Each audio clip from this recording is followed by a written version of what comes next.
बिस्मिल्लाहिर्रहमानिर्रहीम, अस्सलाम वालेकुम। मैं असदुल्ला खान हूं। डिस्ट्रिक्ट लोधरा ये बड़ा दिलचस्प डिस्ट्रिक्ट बन चुका है पाकिस्तान का। ये उस वक्त भी दिलचस्प था जब जहांगीर तरीन यहां से सियासत कर रहे थे, और उस वक्त और भी दिलचस्प हो गया जब जहांगीर तरीन के पूरे ग्रुप ने इनहराफ कर लिया, मुनहरिफ हो गया। अब जब ये ग्रुप यहां पर मुनहरिफ हुआ तो यहां जिमनी इंतखाबात हुए थे 17 जुलाई को, आपको याद होगा। तो डिस्ट्रिक्ट लोधरा में बहुत दिलचस्प सूरत हाल रही थी। अब एक बात आप देखें कि नून लीग जो है, जितने लोग मुनहरिफ लोगों ने नून लीग को टिकट दिया था, उस वक्त मैं आपको बार बार ये कहा करता था, बार बार ये कहा करता था कि आज ये मुनहरिफ हो गए, आज तो इनको टिकट मिल गया, ये अगली दफा क्या करेंगे, ये अगला इलेक्शन किस प्लेटफॉर्म से लड़ेंगे। और वही हुआ। अब अगला इलेक्शन आया तो ये वाइप आउट हो गए हैं। नून लीग इनको टिकट जारी नहीं कर रही, और इनको नून लीग चूंकि टिकट जारी नहीं कर रही तो ये बेचारे दरबदर की ठोकरें खा रहे हैं कि अब कहां जाएं। जहांगीर तरीन गायब हो गए, इन्हें बीच मैदान में छोड़ के, इनकी कश्ती को कहीं पार नहीं लगाया, बीच मंधार में छोड़ के जहांगीर तरीन गायब हो गए। और वो जिन्होंने इनको मुनहरिफ कराया था, जो कि कराया करते हैं, जो कि इनका हाथ पकड़ के जो जो तसल्लियां देते हैं, यार आज हमारे साथ खड़े हों और हम ही आपको लेकर चलेंगे, और इनके भी दिल में यह बात रहती है कि नहीं, असल में तो यही हाथ पकड़ के पार कराने वाले लोग हैं, वो लोग टिश्यू पेपर की तरह इस्तेमाल करके छोड़ देते हैं। आज उनको अगर जरूरत नहीं है तो वो टिश्यू पेपर की तरह इस्तेमाल करके छोड़ देते हैं। पूछे नजीर वड़ाइच कहां गए, जवार हुसैन कहां गए वो लोग जो मुनहरिफ हुए थे और उनको अब टिकट, अजमल चीमा कहां गया। आप देखें फैसलाबाद में अली अफजल शाही के मुकाबले में अजमल चीमा को टिकट नहीं मिल रहा, अजमल चीमा को टिकट नहीं मिल रहा, और उसके मुकाबले में आजाद अली तबस्सुम जो है उनको टिकट मिल रहा है नून लीग का। तो पूछे अजमल चीमा से इनहराफ करके क्या सवाब हुआ, क्या फायदा हासिल हुआ, क्या मिला। अब मुझे नहीं पता कि वो कुछ पैसे वैसे मिले या नहीं मिले, लेकिन क्या क्या सियासी तौर पर फायदा हुआ, नुकसान हुआ। और फैसलाबाद में तो नवाब शेर वसीर को टिकट नहीं दे रही, यहां तक कि नून लीग राजा रियाज को भी शायद टिकट नहीं दे रही। तो अब आप सोचें कि वो मुनहरिफ होने वाले लोग जो हैं वो गायब हो गए और सियासत आगे बढ़ गई है। अब इस बैकग्राउंड के साथ जरा आ जाएं इस पर। ये जो हल्का है यहां लोधरा के जो हल्के हैं 5 एमपीए के, इस पर जरा नजर डाल लें कि यहां पर सूरत हाल क्या है। देखिए लोधरा पीपी 24 यहां पीर आमिर इकबाल शाह को टिकट मिला है। पीर आमिर इकबाल शाह और जिमनी इंतखाब अभी जो 17 जुलाई को हुआ था, आमिर इकबाल शाह जीते थे जवार वड़ाइच के मुकाबले में। अच्छा, अब मैं आपको जरा इसकी बता दूं तफसील। 2018 के इलेक्शन में चले जाइए। 2018 के इलेक्शन में पीर आमिर इकबाल शाह जो है ये नून लीग के टिकट से इलेक्शन लड़ रहे थे, और जवार वड़ाइच पीटीआई से लड़ रहे थे। पीटीआई के टिकट पर जवार वड़ाइच जीत गए और आमिर इकबाल शाह हार गए। फिर 17 जुलाई को ये मुनहरिफ हो गए। 17 जुलाई से पहले ये जवार हुसैन मुनहरिफ हो गए, क्योंकि ये जहांगीर तरीन ग्रुप था। जब ये ग्रुप मुनहरिफ हो गया, जवार वड़ाइच मुनहरिफ हो गए, तो फिर उस वक्त पीटीआई ने टिकट दिया अपना इनके मुकाबले में। ये तो जाहिर है नून लीग के टिकट पर इलेक्शन लड़ने चले गए, तो इनके मुकाबले में टिकट दिया जवार वड़ाइच के मुकाबले में पीर आमिर इकबाल शाह को, जो कि 2018 के इंतखाब नून लीग से लड़े थे। और पीर आमिर इकबाल शाह ये सीट जीत गए। और मैंने उस वक्त भी 17 जुलाई से पहले जाकर हल्के में जब प्रोग्राम किए थे और वीलॉग्स किए थे, तो मैंने बताया था कि पीर आमिर इकबाल शाह ये सीट आसानी से जीत जाएंगे, और वो आसानी से जीत गए, और जवार वड़ाइच जो है वो हार गए।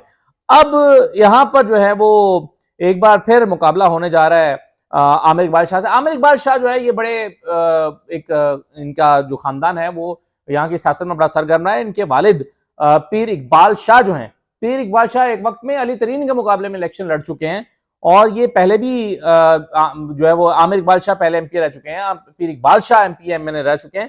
तो ये एक सियासी घराना भी है, और यहां पर अब आमिर इकबाल शाह को टिकट मिला है, तो देखें नून लीग यहां से कौन सा उम्मीदवार मैदान में उतारती है। और ये जो तहसील दुनियापुर शहर का हिस्सा बनता है, यानी ये शहर और देहात दोनों इसकी इस हल्के में आते हैं। मखदूम वाली आता है, तहसील दुनियापुर आती है, दुनियापुर शहर का इलाका आता है। तो ये बड़ा दिलचस्प हल्का है पीर आमिर इकबाल शाह का। तो ये अच्छा टिकट है, तगड़ा टिकट है। इनके मुकाबले में पाकिस्तान तहरीक इंसाफ का कोई कैंडिडेट नहीं था, और ये टिकट पीर आमिर इकबाल शाह को मिल गया है, और ये सीट जीत जाएंगे। आगे आइए, यानी मुझे कोई भान नहीं है इस बारे में, मैंने इसलिए सीधा सीधा कह दिया। आगे आ जाइए पीपी 225, यहां टिकट मिला है शाजिया हयातुल्लाह तरीन को। ये शाजिया हयातुल्लाह तरीन पहली मरतबा इलेक्शन लड़ रही हैं। बुनियादी तौर पर ये हयातुल्लाह तरीन साहब की अहलिया हैं, और अभी हफ्ता 10 दिन हुए हैं या 15 दिन हुए हैं हयातुल्लाह तरीन साहब का इंतकाल हुआ है। अच्छा, हयातुल्लाह साहब की यह शायद दूसरी या तीसरी वाइफ हैं, तो यह शायद दूसरी हैं। इनके बच्चे भी छोटे हैं, तो हयातुल्लाह तरीन साहब ने फिर ये, चूंकि वो बीमार थे काफी अरसे से, तो उन्होंने ये इलेक्शन अपनी अहलिया जो है वो शाजिया हयातुल्लाह तरीन को लड़ाने का फैसला किया था और उनको ये टिकट मिला है। अब देखिए अभी ये टिकटों की तकसीम के दौरान इनका इंतकाल भी हुआ है हयातुल्लाह तरीन साहब का। अब ये जो इलाका है ये दुनियापुर का इलाका है, अड्डा ज़खीरा इसमें आता है, दही हल्का है मुकम्मल तौर पर। और यहाँ जो ये इसमें से कुछ इलाका जो है वो ताहिर मलेज़ई के में भी आता था, हल्के कुछ चूंकि थोड़ा बहुत तब्दील भी हुए, तो ताहिर मलेज़ई जो है उन्होंने यहाँ पर इनकी सपोर्ट का ऐलान किया है। पिछले मरतबा वो पीटीआई के टिकट पर खुद लड़े थे, हारे थे, और इस मरतबा वो खुद नहीं लड़ रहे और शाजिया हयातुल्लाह तरीन की के मुकाबले में वो कर रहे हैं, सपोर्ट कर रहे हैं, और इस तरह से ये इलेक्शन होगा। तो ये भी पीटीआई काफी यहाँ पर मजबूत समझी जा रही है। तीसरी सीट जो है वो पीपी 226, ये करोड़ पक्का सिटी का इलाका है, ये शहरी हल्का आप समझ लीजिए। तो राना फराज नून को यहाँ से टिकट मिला है। पिछली दफा ये एमपी हार गए थे, लेकिन इस मरतबा इनकी पोजीशन काफी बेहतर है, इनको इस मरतबा पीटीआई ने टिकट दिया है।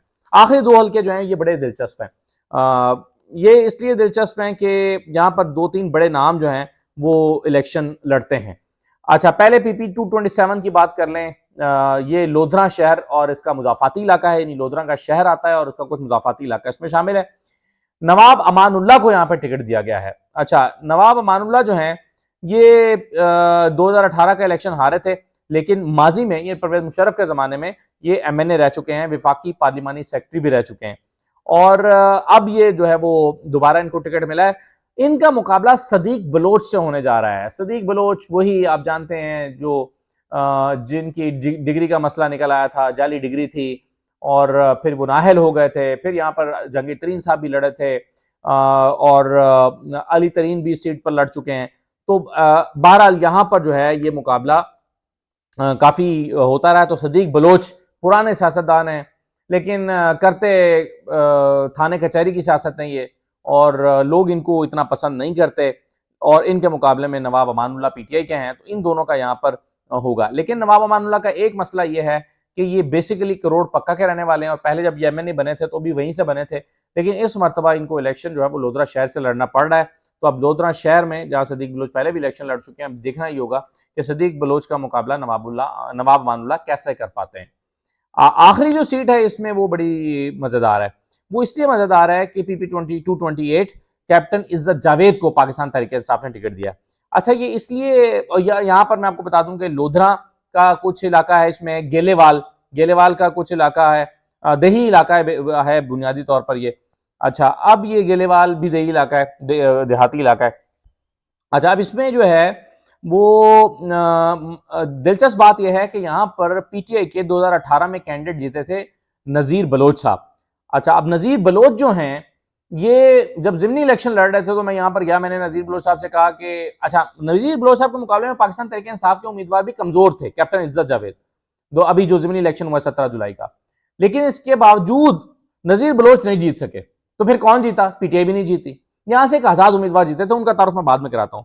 लेकिन मैं भी ये पहले ये बता रहा था कि नजीर बलोच साहब जो हैं, इनसे जब मैंने कहा आप कितनी सीट लेंगे, कितने वोट लेंगे, तो इन्होंने कहा मैं 30,000 की लीड से जिमनी इलेक्शन जीतूंगा।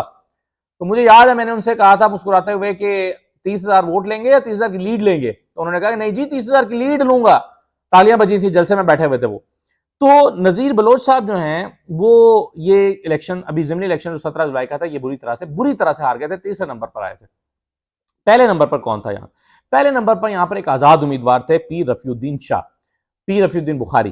पीर रफीउद्दीन बुखारी जो हैं ये बुनियादी तौर पर एक शरीफुल नफ्स आदमी है, इनका पीरी मुरीदी का सिलसिला है, अच्छे आदमी हैं, मुझे जाती तौर पर पसंद है, मैं इनसे मिला हूँ, अच्छे बंदे हैं, नेक नाम भी हैं, इनकी शोहरत भी ठीक है।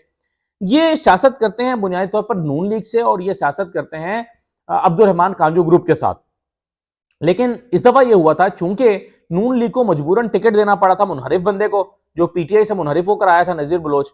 तो चूंकि मुनहरिफ को टिकट देना पड़ा था, तो पीर रफीउद्दीन बुखारी जो है उन्होंने नून लीग के इस टिकट को सपोर्ट नहीं किया, और अब्दुल रहमान कांजू ने वजीर मुमलिकत बराए दाखिला, जो अभी भी वजीर मुमलिकत बराए दाखिला हैं, उन्होंने नून लीग का वजीर होते हुए भी अपने बंदे को नून लीग के सपोर्ट से हटाकर आजाद उम्मीदवार लड़ाया था। यानी खुल्लम खुल्ला नून लीग की मुखालफत की थी और कहा था कि हम नून लीग के टिकट पर आने वाले इस मुनहरिफ शख्स को सपोर्ट नहीं करेंगे, हम अपना आजाद उम्मीदवार उतारेंगे। और अपना आजाद उम्मीदवार पीर रफीउद्दीन शाह को उन्होंने उतारा था और वो जीते थे। तो रफीउद्दीन शाह जो है वो यहां पर काफी तगड़े उम्मीदवार हैं।